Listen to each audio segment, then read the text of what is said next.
Hello everyone, स्वागत है आप सभी का आज के वीडियो में। आज के वीडियो में हमारे टॉपिक्स होंगे सेंटेंस, टाइप्स ऑफ सेंटेंस, इसके बाद सब्जेक्ट एंड प्रेडिकेट और उसके बाद the phrase and the clause. In topics को आज हम कवर करेंगे। तो चलिए शुरू करते हैं। सबसे पहले है सेंटेंस। जब भी हम कभी बोलते हैं या लिखते हैं तो कुछ वर्ड्स का इस्तेमाल करते हैं। जनरली इन वर्ड्स का इस्तेमाल हम ग्रुप्स में करते हैं, जैसे the sun rises in the east, सूरज पूर्व में उगता है। इस सेंटेंस में हमने जो वर्ड्स का इस्तेमाल किया है और जिस अरेंजमेंट में किया है उससे हमें एक कंप्लीट सेंस, कंप्लीट अर्थ मिलता है, जिसको हम सेंटेंस कहते हैं। तो हमारे सेंटेंस का डेफिनेशन होता है अ ग्रुप ऑफ वर्ड्स, शब्दों का समूह जिससे हमें एक कंप्लीट सेंस मिले, उसको हम सेंटेंस कहते हैं। इसके बाद हम समझते हैं टाइप्स ऑफ सेंटेंसेस। सेंटेंस के 4 प्रकार होते हैं। सबसे पहला, ऐसे वाक्य जिसमें सिर्फ स्टेटमेंट और असर्शन, एक कथन दिया हो, इंफॉर्मेशन दी हो, ऐसे सेंटेंस को हम लोग डिक्लेरेटिव या असर्टिव सेंटेंस कहते हैं। जैसे शी इज अ डॉक्टर, वह एक डॉक्टर है। इस सेंटेंस में केवल एक स्टेटमेंट, जानकारी दी गई है। नेक्स्ट टाइप हमारा है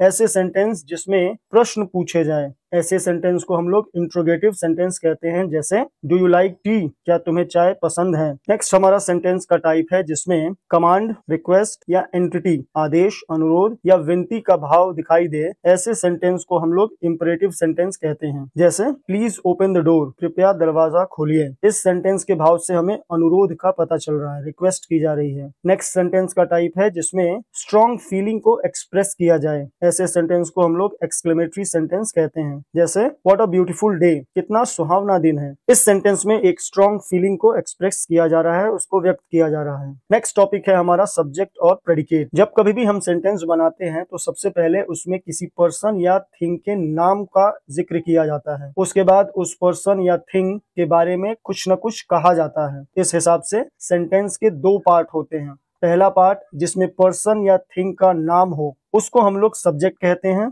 और दूसरे पार्ट में उस सब्जेक्ट के बारे में कोई जानकारी दी गई हो, उसको हम लोग प्रेडिकेट कहते हैं। एग्जाम्पल से समझते हैं। एग्जाम्पल है हमारा the sun rises in the east, यानी सूर्य पूर्व में उगता है। इसमें हमारा सब्जेक्ट है द सन, जो कि एक नाम है, और इस सन के बारे में आगे जानकारी दी गई है कि राइजेस इन द ईस्ट, पूर्व में उगता है। ये प्रेडिकेट कहलाता है। तो आशा है कि आप लोग सब्जेक्ट और प्रेडिकेट को समझ गए होंगे। सिंपल कि सब्जेक्ट पर्सन या थिंग के नाम को सब्जेक्ट कहते हैं, और सब्जेक्ट के अलावा जो भी पार्ट होता है जिसमें सब्जेक्ट के बारे में जानकारी दी जाती है, उसे हम लोग प्रेडिकेट कहते हैं। नेक्स्ट हमारा एक रूल है कि यूजुअली जो सब्जेक्ट है वो सेंटेंस के पहले आता है, लेकिन कई बार ऐसे भी होता है कि सब्जेक्ट को प्रेडिकेट के बाद रखा जाता है। जैसे फर्स्ट एग्जांपल में तो सब्जेक्ट पहले है, द सन पहले आया है, लेकिन सेकंड और थर्ड एग्जांपल हम पढ़ते हैं। सेकंड एग्जांपल है हियर कम्स द बस, और थर्ड है beautiful are the works of nature. इन दोनों ही वाक्यों में द बस और द वर्क्स ऑफ नेचर, ये दोनों ही सब्जेक्ट हैं जो कि प्रेडिकेट के बाद यूज किए गए हैं। तो कई बार ऐसा होता है जब सब्जेक्ट को हम लोग प्रेडिकेट के बाद यूज करते हैं। नेक्स्ट रूल है कि इंपरेटिव सेंटेंसेस में सब्जेक्ट जो है वो लेफ्ट आउट हो जाता है, यानी छिप जाता है, जिसमें हम उसको सब्जेक्ट को लिखते नहीं हैं। जैसे 2 एग्जांपल है सिट डाउन और थैंक्स। इसमें जो हमारा यू सब्जेक्ट है वो लिखा नहीं गया है, बस उसे समझा जा सकता है। तो इंपरेटिव सेंटेंसेस में जनरली जो है वो सब्जेक्ट लिखते नहीं है, बस वो केवल समझने के लिए होता है। नेक्स्ट हम लोगों का टॉपिक है the phrase and the clause.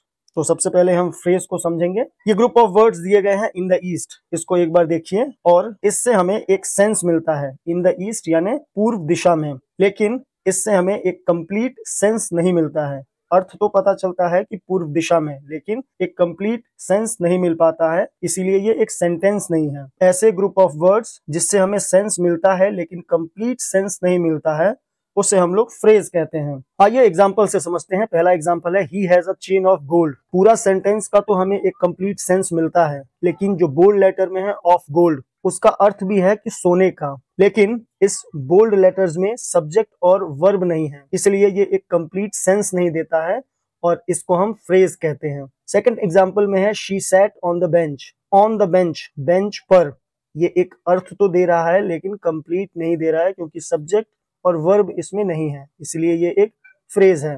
वैसे ही जितने भी इसमें एग्जांपल्स दिए गए हैं और बोल्ड लेटर्स में जो बोल्ड पार्ट है वो सभी हमारे फ्रेज कहलाते हैं, क्योंकि इनमें सब्जेक्ट और वर्ब की कमी है। नेक्स्ट टॉपिक है क्लॉज। तो इन दो एग्जांपल्स को पहले पढ़ते हैं और समझते हैं। पहला एग्जांपल है she sat on the bench, जिसको अभी हमने थोड़ी देर पहले ही पढ़ा। इसमें ऑन द बेंच एक फ्रेज है, वो हम समझ चुके हैं। दूसरा एग्जांपल है she sat on the bench which is near the river. इस सेंटेंस में which is near the river ये एक क्लॉज कहलाता है। क्यों? क्योंकि इसका एक मीनिंग भी है और इसमें सब्जेक्ट और प्रेडिकेट भी है। लेकिन इस बोल्ड पार्ट जो कि है which is near the river, subject और प्रेडिकेट होने के बावजूद एक कंप्लीट सेंस नहीं देता है, वो सिर्फ एक सेंटेंस का पार्ट है। तो ऐसे ग्रुप ऑफ वर्ड्स जो सेंटेंस का पार्ट होते हैं, उसमें सब्जेक्ट भी होता है और प्रेडिकेट भी होता है, लेकिन वो सिर्फ सेंटेंस का पार्ट होते हैं, इसीलिए उनको हम लोग क्लॉज कहते हैं। जैसे एग्जांपल से समझते हैं, the man who is wearing a red shirt is my uncle. तो who is wearing a red shirt, जिसने लाल कमीज पहनी है, ये जो सेंटेंस है इसमें सब्जेक्ट भी है और वर्ब भी है, लेकिन ये मात्र एक सेंटेंस का पार्ट है, पूरा सेंटेंस नहीं है, इसीलिए इसको हम क्लॉज कहेंगे। आगे भी जो दो एग्जांपल्स हैं, the girl who has blue eyes is my friend. Next है they rested under the tree which gave cool shade.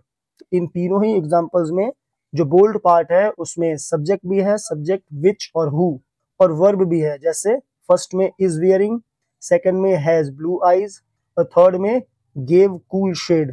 तो वर्ब भी है और सब्जेक्ट दोनों है, लेकिन ये मात्र एक सेंटेंस का पार्ट है, पूरा सेंटेंस नहीं है, इसलिए हम इसे क्लॉज कहते हैं। आशा है कि सब कुछ आपको समझ में आ गया होगा। अगर वीडियो अच्छा लगा हो तो वीडियो को लाइक, शेयर और चैनल को सब्सक्राइब जरूर करें। धन्यवाद।